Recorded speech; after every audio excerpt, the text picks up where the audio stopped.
பதில கொடுக்கிறாரு. அந்த பதில கேட்டவனே அந்த மருத்துவ பேராசிரியர் ரொம்ப அதிர்ச்சி ஆயிடும். என்னன்னா, ஏங்கய்யா நீங்க 100 ஆண்டு வாழறதுக்கு உங்களுக்கு ஆசை இல்லையான்னு கேட்கிறாரு. அதுக்கு அவர் சொல்றாரு, அந்த 60 பேர் கூட்டத்தில் இருந்த ஒருத்தர் சொல்றாரு, ஐயா நாங்க ஏற்கனவே 100 கடந்து போய்கிட்டு இருக்கோம். நாங்க 101, என் பக்கத்துல இருக்கிற 102, பின்னாடி இருக்கவங்க 110ன்ற மாதிரி ஆயுட்காலம் போயிட்டு இருக்கு. எங்க கிட்ட போய் நீங்க 100 ஆண்டு வாழ்றதுக்கு ஆசை இருக்கான்னு கேட்டு கை தூக்க சொன்னா நாங்க எப்படிங்க கை தூக்க முடியும்னு கேட்கிறாரு. அந்த மருத்துவ பேராசிரியர் ரொம்ப அதிர்ச்சி ஆயிட்டார். உண்மையிலே இது நடந்த சம்பவம். அன்பர்களே, உலகத்திலே அதிகமான ஆயுட்காலத்தை கொண்ட மக்களாக இருப்பவர்கள் ஜப்பான் மக்கள். முக்கியமா ஜப்பானு கீழே இருக்கக்கூடிய ஒரு குட்டி தீவு, ஒக்கினோவான்னு சொல்லக்கூடிய ஒரு குட்டி தீவு, நீங்க கூகுள் பண்ணி பார்க்கலாம். உலகத்திலே அதிகப்படியான ஆயுட்காலம். அங்க இருக்கக்கூடிய ஆண்கள் சராசரியாக 85 ஆண்டுகளும் பெண்கள் சராசரியாக 90 ஆண்டுகளும் வாழக்கூடியவர்கள் ஒக்கினோவா மக்கள். நீங்க கொஞ்சம் யோசிச்சு பார்க்கலாம். உலகத்திலே மிக பெரிய மருத்துவமனைகளை கொண்ட நாடு அமெரிக்கா. உங்களுக்கு தெரியும், top 10 hospitals in the world அப்படின்னு நீங்க சர்ச் பண்ணீங்கன்னா ஃபர்ஸ்ட் வரக்கூடியது மேயோ கிளினிக்னு சொல்லக்கூடிய ஒரு மருத்துவமனை, ரெண்டாவது கிளீவ்லாண்ட்னு சொல்லக்கூடிய ஒரு மருத்துவமனை. எல்லாமே எங்க இருக்கு? அமெரிக்கா சார்ந்து, யூகே சார்ந்து இருக்கு. ஆனால் அவர்களால் கூட எட்ட முடியாத ஒரு ஆயுட்காலத்தை இங்க ஒக்கினவா மக்கள் எட்டிவிட்டார்கள். அப்ப ஹாஸ்பிட்டல்ஸ் சார்ந்த ஆயுட்காலம் கிடையாது. அப்ப எதை சார்ந்த ஆயுட்காலம் இருக்கு என்று சொன்னால், அந்த ஒக்கினவா மக்கள் பதில் சொல்கிறார்கள், நாங்கள் சந்தோஷமாக வாழ்கிறோம், ஆரோக்கியமாக வாழ்கிறோம், அதற்கு காரணம் எங்கள் உணவு முறையும் கலாச்சாரமும் என்று சொல்கிறார்கள். அந்த ஒக்கினவா மக்கள்கிட்ட ஒரு பேட்டி எடுத்தார். நீங்க 100 ஆண்டு வாழ்றீங்க, எப்படி நீங்க வாழ்றீங்க, என்னென்னலாம் கடைபிடிக்கிறீங்க அப்படின்னு சொல்லி கேட்கிறாங்க. அந்த ஒக்கினவா மக்கள் சொல்றாங்க, நாங்கள் காலையில் எழுந்த உடனே எங்கள் வீட்டில் கம்பல்சரி ஒரு தோட்டம் வச்சிருப்போம். அந்த தோட்டத்தில் இருக்கக்கூடிய செடிகளுக்கு நாங்கள் தண்ணீர் ஊற்றி அழகு பார்ப்போம். அதில் எங்களுக்கு மிகப்பெரிய மன மகிழ்ச்சி கிடைக்கிறது என்று சொன்னார்கள். எத்தனை பேர் நம்ம தோட்டத்தை வச்சிருப்போம், செடி இருந்தா கூட தண்ணி ஊற்ற நேரம் இல்லை அப்படின்னு சொல்லி பயணிச்சுக்கிட்டு. அவர்கள் சொல்லக்கூடிய அந்த விஷயங்கள் ஒவ்வொன்றும் ரொம்ப ஆச்சரியமா இருக்கும். அவர்கள் உணவு முறை அதை விட ரொம்ப ரொம்ப சிறப்பானது. நீங்க என்னதான் உணவு சாப்பிடுவீங்க அப்படின்னு அந்த 100 ஆண்டு வாழக்கூடியவர்கள்ட்ட கேட்டா அவங்க சொல்ற விஷயம் என்னன்னா, நாங்கள் தினசரி 5 கிண்ணங்கள்ல காய்கறிகளையும் பழங்களையும் எடுத்துக்கொள்வோம் என்று ஒக்கினவா மக்கள் சொல்றாங்க. 5 கிண்ணம். நண்பர்களே, ஒரு விஷயத்தை நான் சொல்றேன். நம்ம ஊர்லயும் எல்லாரும் 5 அடுக்கு கிண்ணத்தை பார்த்துருப்போம் இல்லையா? 5 அடுக்கு கிண்ணம் சாப்பாட்டு கேரியர்னு சொல்லுவோம். அந்த சாப்பாட்டு கேரியர்ல என்ன போடுவோம்? எனக்கு தெரிஞ்சு நான் சிறு வயதா இருக்கும்போது அதுல ஒரு கிண்ணத்துல தான் சாதம் இருக்கும், இன்னும் 2 கிண்ணத்துல காய்கறிகள் இருக்கும், ஒரு கிண்ணத்துல ஒரு சாம்பாரோ ஒரு தயிரோ இருக்கும். ஆனா இன்னைக்கு நிலைமை அந்த 5 கிண்ணத்துல 3 கிண்ணத்துல குறையாம சாதத்தை தான் வச்சிருக்காங்க. 3 கிண்ணத்துல சோறை போட்டுட்டு மீதி ஒரு கிண்ணத்துல ஒரு சாம்பாரோ ரசமோ வச்சுட்டு மீதி ஒரு கிண்ணத்துல ஒரு கொசுறு மாதிரி ஒரு பொரியல். ஆனா அவர்கள் பாருங்க, ஒரு நாளைக்கு கிட்டத்தட்ட 5 கிண்ணங்களில் காய்கறிகளையும் பழங்களையும் எடுத்துக்கொள்வோம்.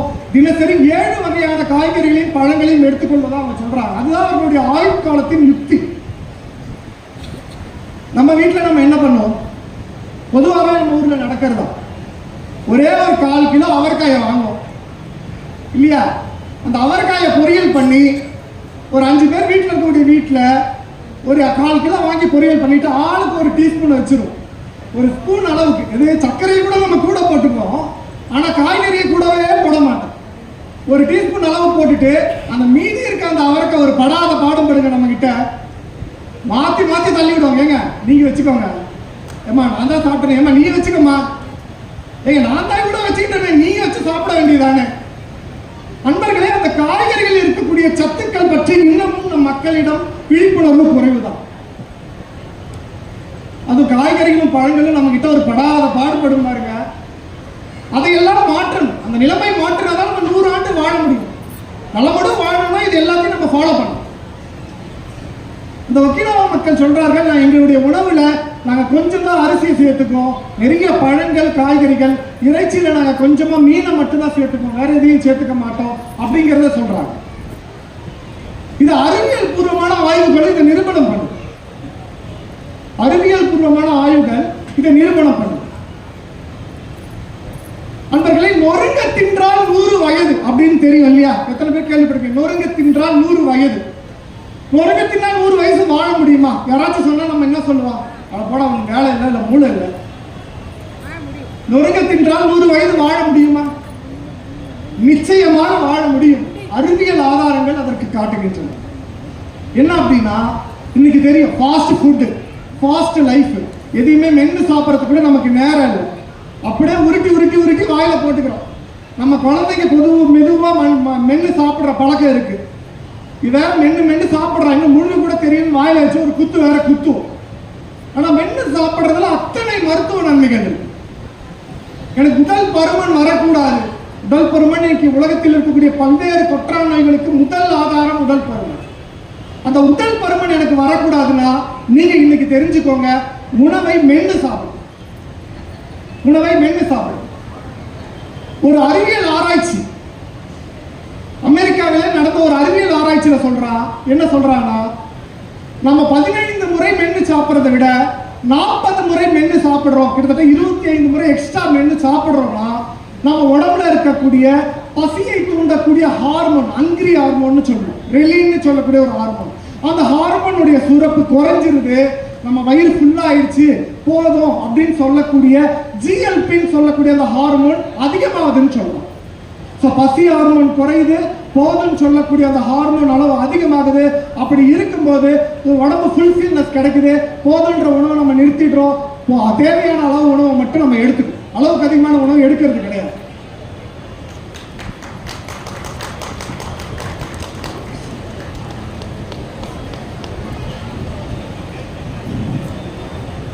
அந்த வகையிலே அந்த நொறுங்க தின்றால் 100 வயது அப்படின்னு நம்ம முன்னோர்கள் எதுக்காக சொல்லிட்டு போனாங்கன்னா, இந்த உணவு முறைக்காக தான் சொல்லிட்டு போனாங்க. அதோட நொய்மை நுகரேல் அப்படின்னு ஔவையார் சொல்றாரு. நொய்மை நுகரேல், நீங்க ஔவையாருடைய ஆத்திச்சூடியில படிச்சு பாத்தீங்கன்னா நொய்மை நுகரேல்னு சொல்லியிருப்பாங்க. என்ன சொல்லியிருக்காங்க அப்படின்னா, இந்த நொய்மை நுகரேல் அப்படிங்கிறது தின்பண்டங்களை தவிர்க்க வேண்டும். நொய்மைனா தின்பண்டம், அதை தவிர்க்கணும். காலையில ஒரு வேளை சாப்பிடுவோம், மதியம் ஒரு வேளை சாப்பிடுவோம், நைட்டு ஒரு வேளை சாப்பிடுவோம். இதுக்கு நடுவில் சாப்பிட்றவங்களும் இருக்காங்க. 11 மணிக்கு ஒரு டீ 2 பிஸ்கெட், சாயங்காலம் 5 மணிக்கு ஒரு டீ 2 சமோசா இல்லைன்னா வடை, இல்லையா? இதுதான் நொய்மை நுகரேல் அப்படின்னு சொல்லி ஔவையார் சொல்றாரு.